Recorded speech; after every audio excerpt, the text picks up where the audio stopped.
Jeph, what are you most excited about for season 2? That we're premiering on April 4th on Freeform in a special 2-hour event. And just so that I'm clear, that's 2 episodes that are back-to-back. The show did not go to 2 hours. I think, realistically, if you enjoyed season 1, season 2 you're going to love. Because if season 1 was, this is who they are, this is the world that they live in, this is how they gain their powers, and it ended on the question, which is, can we do it? Can we actually now become heroes and put our lives on the line and put the rest of our lives on hold in order to do that?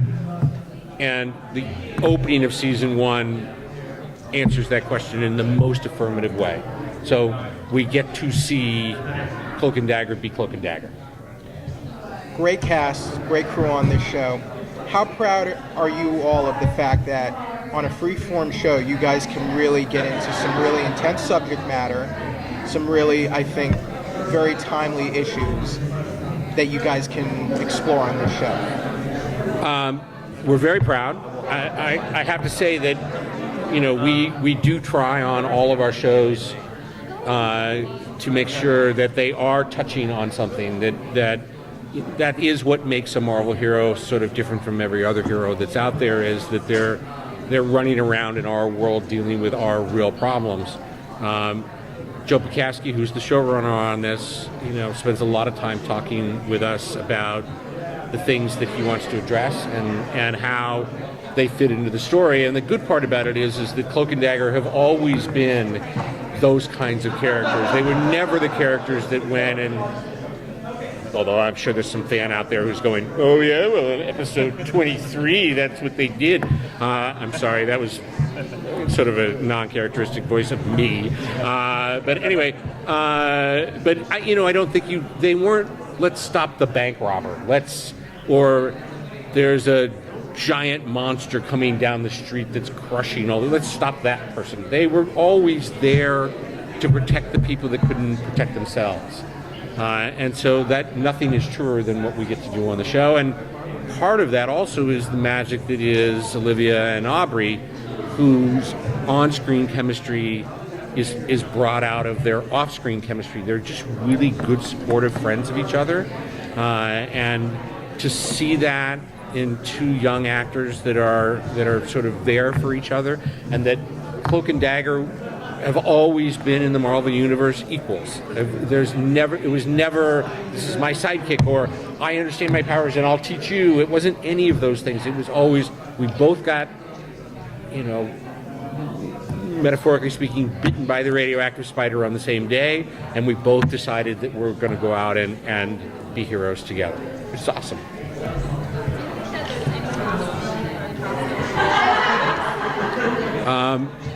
Let's just say that we hope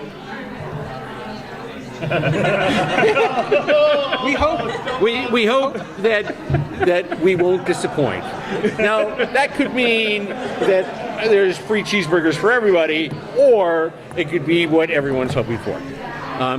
Let's just say that it certainly, of all of the things that we attempt to do, that seems like something that makes good sense. I just can't say when or where or how or any of those things. Yeah. Look, a lot of that has to do with the fact that, Joe Pikaski and Josh Schwartz and Stephanie Savage are really super collaborative, smart showrunners who are very supportive of each other, and under the new magic of the Disney regimes, Hulu and Freeform are now more closely related than they were before. So it's a lot easier to do things when you're working with cousins than when you're working with people that live across the street. Jeph, is that metaphorical enough? I don't know if you can answer this question, but I probably can't. I read in a trade article that Sony wants to make Spider-Man TV shows, Do they have the capability to do that, or would they have to work with I you? don't know anything about that. Okay. That's where that Just is. curious. Don't worry. Good shot, though. So coming back to Cloak and Dagger for a moment. Yes. One thing I find interesting about the show is that even though it was initially pitched as kind of this great teen romance, they're taking that very slowly. And I think that's actually a refreshing element of the show. I was wondering if you could speak about the fact that Cloak and Dagger aren't together. I think that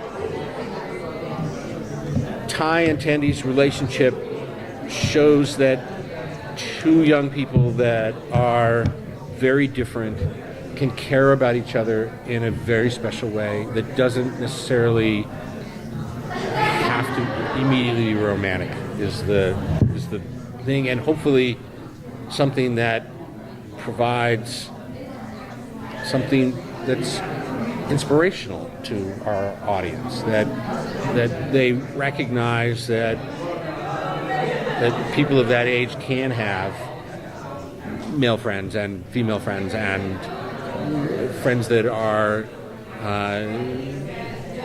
interracial. All those things go into the complicated world that they live in.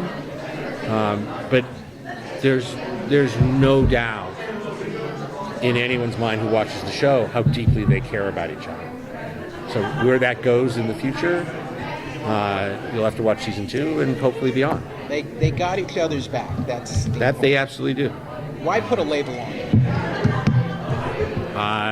We'll see what happens. Thanks, everyone. All right, Take good care. Thank you, It's good Jeph. to see you.